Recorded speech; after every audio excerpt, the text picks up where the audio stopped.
हमने ऐसी कई लाइनें सुनी है। Health is your real wealth, healthy mind stage in healthy body, your health is your investment, etcetera etcetera.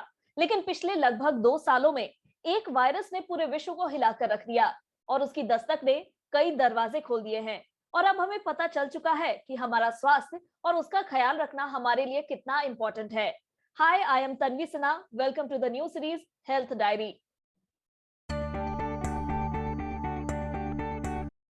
India में थर्ड वेव की संभावना के बीच बिहार यूपी में वायरल फीवर से मौतों का आंकड़ा लगातार बढ़ता जा रहा है।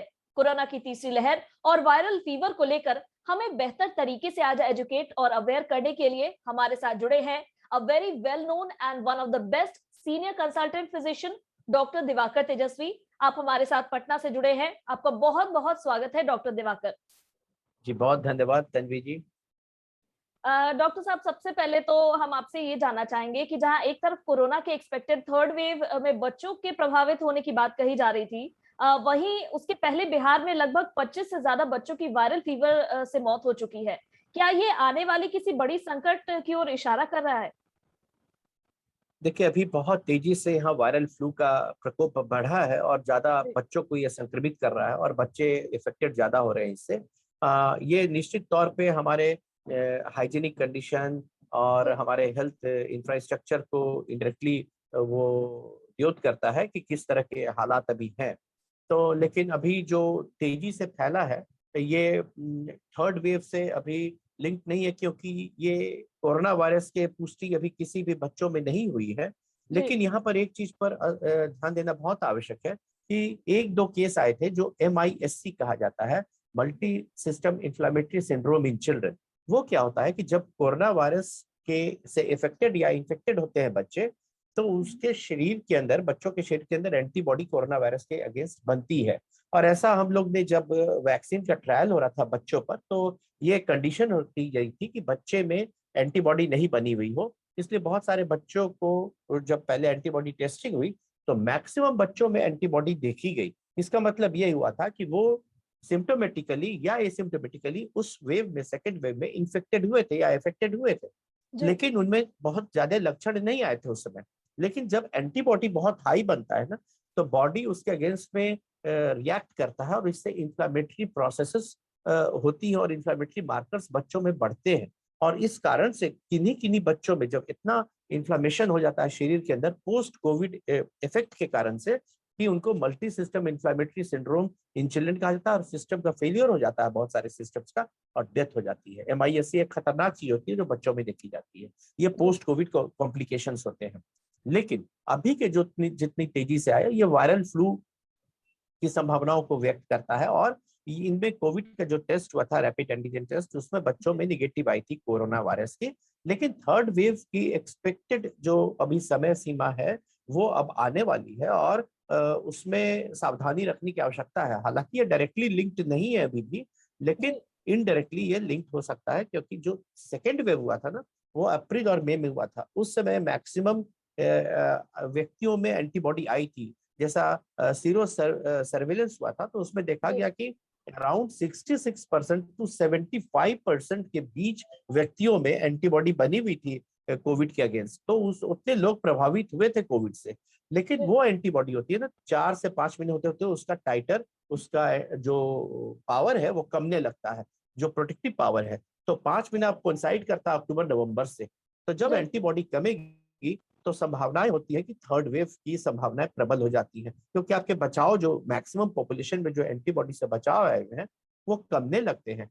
तो अक्टूबर नवंबर में यदि वो एंटीबॉडी कम होगी तो हमारा लार्जर पॉपुलेशन अगर वैक्सीनेटेड नहीं रहेगा और एंटीबॉडी कम रहेगी तो वल्नरेबल रहेगा थर्ड वेव से। और बच्चों में विशेष कर, चुकी उनमें वैक्सीनेशन अभी नहीं हुई है, तो जी। जी। विशेष वल्नरेबिलिटी बढ़ जाएगी। जी, डॉक्टर दिवाकर, आप जिस तरीके से बता रहे हैं कि अभी तक कोई कोरिलेशन इसमें अभी स्थापित नहीं किया जा सका है, लेकिन इससे बच्चों को किस तरीके से भी हम बचा सकते हैं, क्योंकि केसेस अभी भी वायरल फीवर के आ रहे हैं बिहार में। तो ऐसे में क्या सावधानियां रखनी चाहिए ताकि बच्चों को हम स्वस्थ रख सकते हैं? देखिए, इसमें 3 चीजों पर ध्यान देना बहुत आवश्यक है। सबसे पहला जो कोविड अप्रोप्रिएट बिहेवियर होता है, क्योंकि ये इन्फ्लुएंजा वायरस भी रेस्पिरेटरी ड्रॉपलेट रेस्पिरेटरी इन्फेक्शन से ही एक से दूसरे फैलता है। बच्चों के जी। या बुजुर्गों के जो भी इन्फेक्टेड है घर के अंदर में, उनके खांसने से, छींकने से, नाक से सिक्रीशंस, नाक आंखों से सिक्रेशंस जो भी निकलते हैं उसके द्वारा ड्रॉपलेट इन्फेक्शन वातावरण में जाकर के बच्चों को या अन्य लोगों को प्रभावित करते हैं, संक्रमित करते हैं। तो पहला बचाव का तरीका ये होता है कि appropriate mask, Covid appropriate behaviour में मास्क का प्रयोग करना एंड हैंड हाइजीन का प्रयोग करना। बच्चों में तेजी से इसलिए फैल रहा है कि क्राउडेड एरिया में या स्कूल खुल गया है, बच्चों के अगर स्कूल में जा रहे हैं तो एक बेंच पर अगर कोई बच्चा एक छींक देता है तो उससे ड्रॉपलेट्स पूरे बेंच पर फैल जाते हैं, और दूसरा बच्चा यदि उसी बेंच से हाथ से टच करके नाक को और मुंह को टच करता है तो उससे ड्रॉपलेट्स उसके रेस्पिरेटरी सिस्टम में जाने की संभावनाएं बढ़ती है और उससे उनके इन्फेक्शन के चांसेस बढ़ जाते हैं। तो मास्क का प्रयोग, प्रॉपर हैंड हाइजीन का प्रयोग और क्राउडिंग को अवॉइड करने का, मतलब कि सेफ डिस्टेंसिंग एक से दूसरे के बीच में रखने का, ये 3 प्राइमरी चीज होती है। इसके अलावा फ्लू का वैक्सीन उपलब्ध है जो कि बहुत सेफ है और WHO द्वारा अप्रूव्ड भी है, FDA द्वारा अप्रूव्ड भी है। तो फ्लू के वैक्सीनेशन की ड्राइव चलाने की आवश्यकता होगी, जहां की 6 महीने से ऊपर के सभी बच्चों को फ्लू का वैक्सीनेशन, और अन्य ऐसे बुजुर्गों को जो कोमॉर्बिड कंडीशन से ग्रसित है, जैसे जिनको डायबिटीज है या जिनकी किडनी ट्रांसप्लांट हुई है या हार्ट के रोगी हैं या उनको स्ट्रोक हुआ है या कोई अन्य व्याधियों से वो संक्रमित है, तो उनको भी फ्लू का वैक्सीनेशन देना आवश्यक होता है फ्लू से बचने के लिए। तो सेकंड है वैक्सीनेशन ड्राइव, और थर्ड है कि एंटी फ्लू दवाइयां भी उपलब्ध हैं जो कि ट्रीटमेंट के लिए बहुत कारगर होती हैं।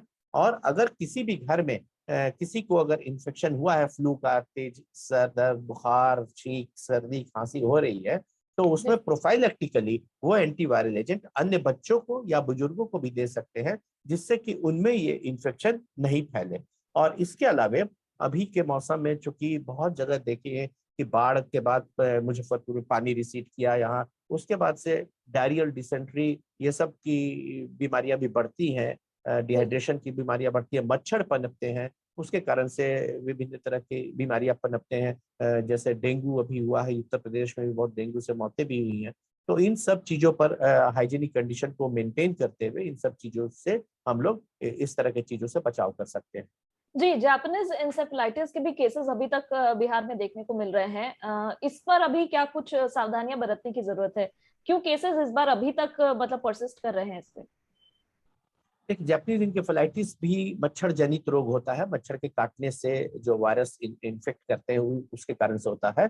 और जैपनीज इंकेफेलाइटिस के अगेंस्ट वैक्सीन भी अवेलेबल है, और एक बार वैक्सीनेशन ड्राइव भी चलाई गई थी जब ये बहुत तेजी से बढ़ा था गर्मी के मौसम में, last to last year corona pandemic के पहले। तो उस समय वैक्सीनेशन ड्राइव चला था, उसमें बहुत बच्चों को ये टीका पड़ी थी और बहुत हद तक इस पर कंट्रोल पाया जा चुका था। लेकिन अभी पोस्ट कोविड, पोस्ट फ्लड जो हुआ है, मच्छरों का प्रकोप फिर से बढ़ा है और गंदगी भी बढ़ी है थोड़ी विभिन्न इलाकों में। तो वैसे में मच्छरों के अगेंस्ट जो फॉगिंग होती है और जो मेजर्स लिए जाते हैं उनको लेने की आवश्यकता है, और साथ ही वैक्सीन, जहां भी बच्चे के केसेस जापानीज इंसेफेलाइटिस के मिले हैं वहां इंटेंसिव जापानीज इंसेफेलाइटिस के अगेंस्ट वैक्सीनेशन ड्राइव चलाने की आवश्यकता होगी। जी, अभी हमें पता चला है कि स्वाइन फ्लू के भी 1-2 केसेस आ रहे हैं। क्या इसको भी कोरोना के साथ जोड़ना चाहिए या इंडिपेंडेंटली ये स्वाइन फ्लू का स्प्रेड हो रहा है बिहार में? ठीक है जी, स्वाइन फ्लू H1N1 वायरस होता है, और ये जो कॉमन फ्लू इन्फ्लुएंजा वायरस है उसी के फैमिली का ये मेंबर होता है, उसी से नजदीक ये रहता है उसके। लेकिन ये कोरोना वायरस के फैमिली मेंबर नहीं है। कोरोना वायरस से स्वाइन फ्लू का वायरस एकदम डिफरेंट होता है, लेकिन जो कॉमन फ्लू का वायरस है उससे बहुत मिलता जुलता होता है। जो सिम्टम्स होते हैं वो भी कॉमन फ्लू के ही से मिलते जुलते हैं, जैसे तेज बुखार आना, सर में दर्द होना, नाकों से पानी आना, आंखों से पानी आना, सर्दी होनी, छींक आना और खांसी होनी, ये सब कॉमनली स्वाइन फ्लू और फ्लू के कॉमन सिम्टम्स होते हैं। और लेकिन ट्रीटमेंट और बचाव, जो वैक्सीन फ्लू का अप्रूव्ड होता है स्वाइन फ्लू के अगेंस्ट भी कारगर होता है, और जो एंटीवायरल एजेंट होते हैं वो भी स्वाइन फ्लू के अगेंस्ट काम करते हैं। तो इन दोनों से भी उसे ट्रीट किया जा सकता है, लेकिन बचाव के वही तरीके हैं। स्वाइन फ्लू भी सिक्रीशन से ही निकलता है, जैसे पिग से व्यक्ति में आया, ह्यूमन बीइंग में आए, तो ह्यूमन बीइंग से ह्यूमन बीइंग जो स्वाइन फ्लू का ट्रांसमिशन होता है वो वही मोड है जो फ्लू का वायरस का है, जैसे सिक्रीशन से, नाक से, छींक से। तो उस तरह के कोविड अप्रोप्रिएट बिहेवियर अपनाने से स्वाइन फ्लू से भी बचा जा सकता है। जी, जी, बहुत बहुत धन्यवाद। थैंक यू सो मच, आपने इतना समय निकाला थैंक हमारे यू। लिए। थैंक यू सो मच हमें इतनी जानकारी देने के लिए। More power and respect to you and all the medical professionals, those who are working so hard during this pandemic situation. Prayers and wishes for all. हमारे viewers से भी request है, डॉक्टर्स को रिस्पेक्ट करें और इस वक्त जो भी वो एडवाइस दे रहे हैं उसको जरूर फॉलो करें ताकि आप खुद को और अपने सोसाइटी को सेफ रख सके। With this, I'll take your leave, but don't forget to like, share and comment. Also subscribe and press the bell icon because इस चैनल पर अब आपको कई तरह के कंटेंट देखने को मिलेंगे, चाहे वो पॉलिटिशियंस के नॉन पॉलिटिकल इंटरव्यू हो या फिल्म रिव्यूज, इंडस्ट्री पीपल से मुलाकात और भी बहुत कुछ स्पेशल होगा। So please share your support. Thank you. Bye. Take care. Stay fit. Stay healthy.